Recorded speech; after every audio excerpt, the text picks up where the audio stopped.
What's up everyone, my name is Nick, I'm a race car driver. I'm here at Deslo Garage to show you what makes a Supra a Supra. So let's start with the body. There's a lot of cool stuff going on here. The car looks like a modernization of the classic Mark IV design with some Formula One influence thrown in as well. But what I really want to talk about is what the body's made of, because they put a lot of pretty nice materials in here. First of all, the hood. This whole thing is aluminum, and take a close look at this hood because the hood is the fenders. It extends the entire width of the car. So by changing that to aluminum, they've taken a whole lot of weight off the front end. These little pieces right here that would be the fenders, these are made out of fiber reinforced plastic or FRP. The doors, combination of FRP and plastic. The roof, completely aluminum. And then if you go all the way to the back of the car, the whole hatch, that's all FRP as well. Not something you see on most cars. Most cars are made mostly of steel, maybe with an aluminum hood. There's some other cool details too. If you look at the mirrors here, come down to the bottom, you'll see this little lip right here. That's actually a gurney flap. That's to reduce the drag of the air flowing underneath the bottom of that mirror. Pretty cool, something not a lot of people would even notice. And then if you take a look at the front end of the car, squat down and look at the roof, you can see it's got that double bubble design. Now nobody's head is going to be in the middle of the car, so that exists so that you can reduce the frontal area and reduce the overall drag of the car. There's a lot of little things like that in the car here, and each one individually, you're not going to notice a difference in the performance of the car, but if you do 10 or 15 of those things together, you will start to notice changes in the way the car behaves and the way the car performs. Now, there's a number of different vents on this car that are mostly just there for style. You got one here in the front, one here. People have talked about opening this up, but I've looked in at the inside and I don't really think you're going to get much out of it. However, there is one back here that will make a difference, and that's this one here. If you were to open that up, theoretically, the air coming over the side here is going to create negative pressure, and that will help draw air out of the rear wheel wells and reduce lift and reduce drag. Now looking more at the back end, this is the factory exhaust on the car here. It has a valve in it so you can change how loud or quiet the car is. Good if you're taking it to a place like Laguna Seca. We got some more F1 styling in the reverse light down there. All right, let's take a look under the hood.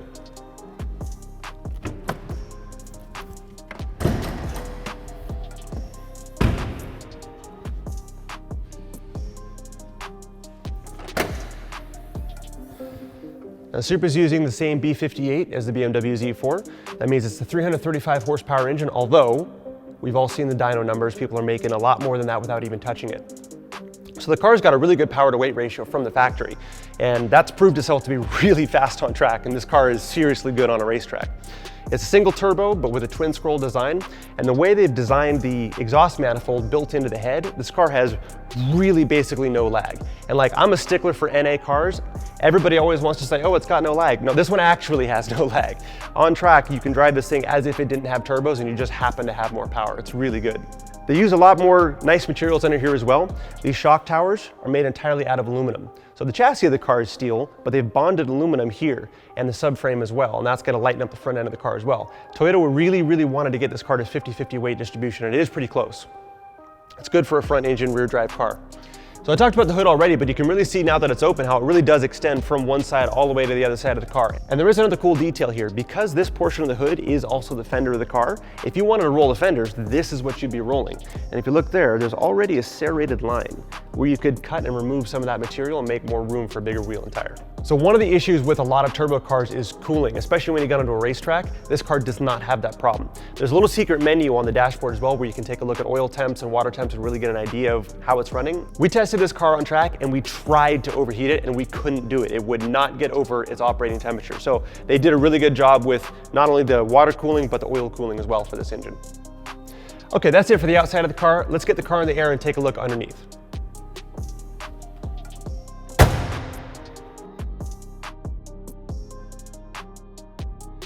Now that we have the car up in the air, let's take a look at the underbody.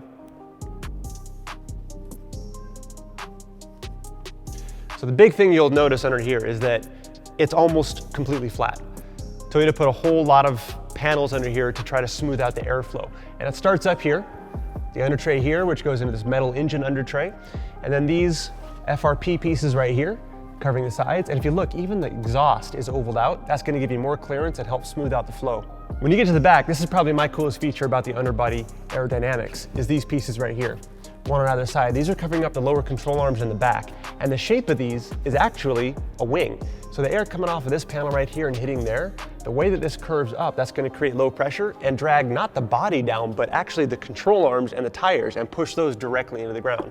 That's pretty cool, not something you see very often. Now let's talk about the differential. So this is a pretty tricky unit in this car. First of all, you can see it's got these fins here, which are going to help with the cooling. We talked about cooling earlier. Everything in this car stays really nice and cool even when you're on track.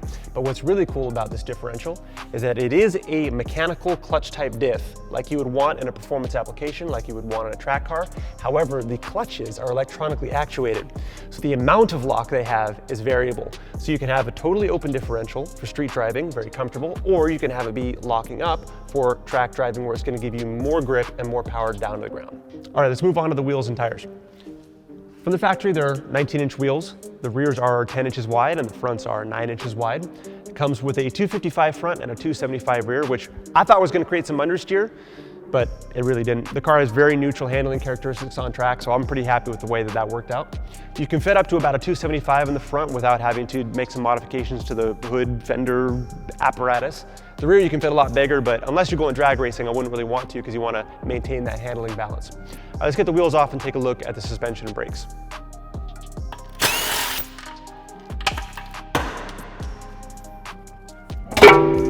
Yikes. Damn it. What is wrong with me right now? What is this? Nobody wants this. Literally nobody wants this. What am I supposed to put my wheel on? How am I supposed to line this up? You gotta rotate it, We very smoothly got the wheel off. So let's take a look at the brakes and suspension. Toyota gave us some pretty nice brakes from the factory.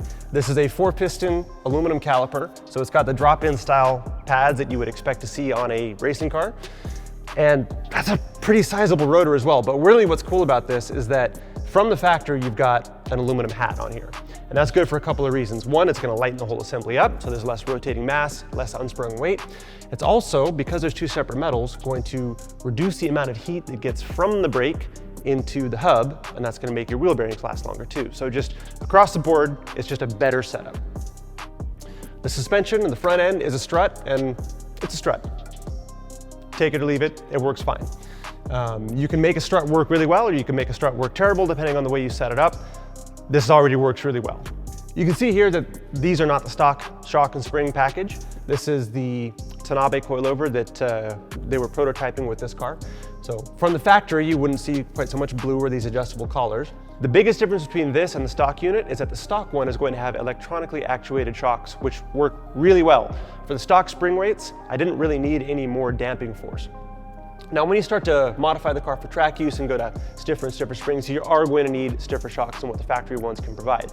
But if you're leaving the car alone or just lowering it a little bit, the stock shocks work really well.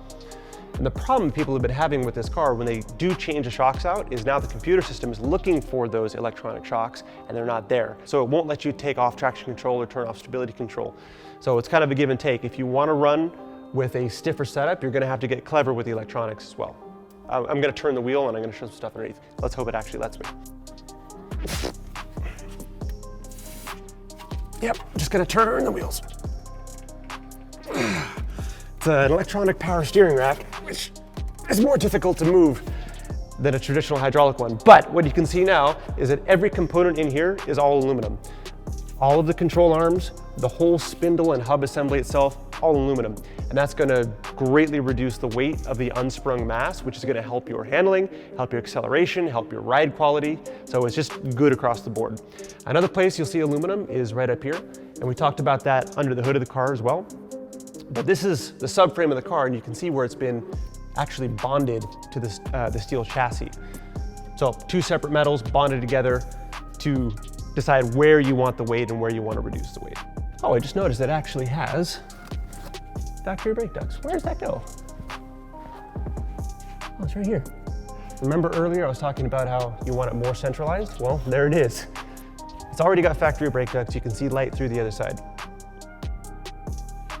So you could take that factory opening and duct it if you needed to the back of the backing plate right here with a piece of hose. Not really much modification needed at all. Good job, Toyota. Let's go take a look at the inside of the car.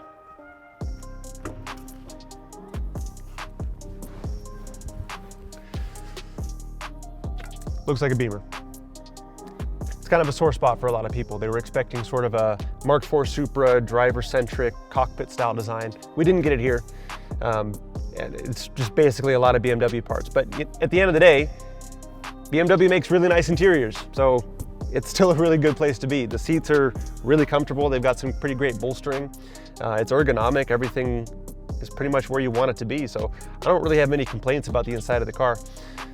I'm not a big fan of this, but that's a lot of cars are doing this now. It kind of looks like an afterthought.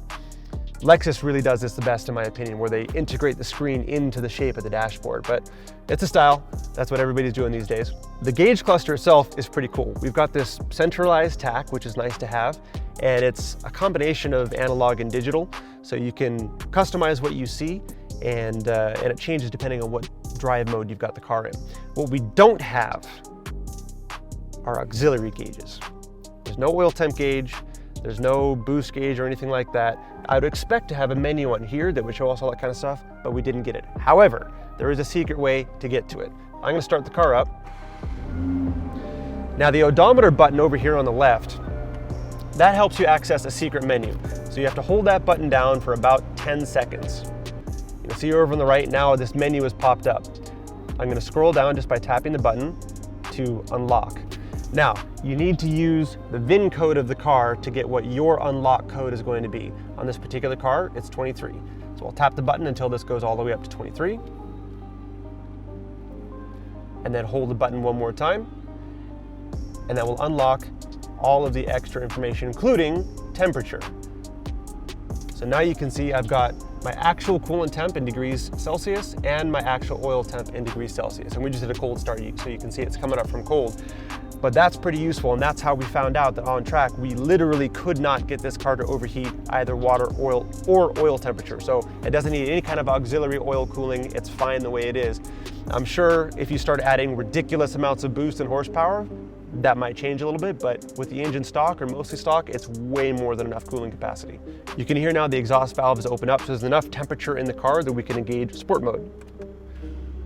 You hear the difference of the exhaust here. It's opened up the valve in the muffler. Now, one of the cool things about this is if you want to have the car always be in sport mode, it will stay in whatever mode that you shut the car off in. So now I'm gonna shut it off again, and I'll start it back up, and it's gonna make a lot more noise out of the exhaust, including that cool burble that I love it. It's so good. A lot of stuff here that if you want to do any kind of performance driving on track, you got to shut off. So obviously I put it in sport mode, shut off the automatic engine stop start, and the Toyota Safety Sense system as well. If you don't shut that off, it's going to try to like close windows and grab brakes and everything because it thinks you're crashing when in reality you're just trying to brake for a corner. And then lastly, of course, the traction and stability control, which you can defeat 99.9%. On track, I only had it intervene one time, and it was only in one specific corner. I guess the car just didn't like a certain bump that we were going over, but it didn't ever affect the way I was driving the car, so it works great as far as I'm concerned. Interior space has been a question for a lot of people. People have complained that the interior looks too small, but I'm 5'10" and I've got a ton of headroom here. In fact, there was a guy at Supra's in Vegas who was 6'6", and he fit in the car fine. The one place a tall person might have an issue with this car is getting in and out. As you can see, the shape of this window doesn't leave you a whole lot of headroom, and that could be problematic for some people. So as long as you make sure you get your head down far enough, you shouldn't have an issue. And once you get in the car, it is pretty spacious and pretty comfortable. That's it for this video. We're gonna do some more as we get more in depth on suspension, wheels, tires, brakes. We're gonna be driving the car some more on the street and of course on the track, tuning it up and really seeing how fast we can make this thing go. If you wanna see a video of it already going fast in stock form, check the link below for my video. Make sure you follow Supra Mark V on Instagram and subscribe to the channel for more videos like this.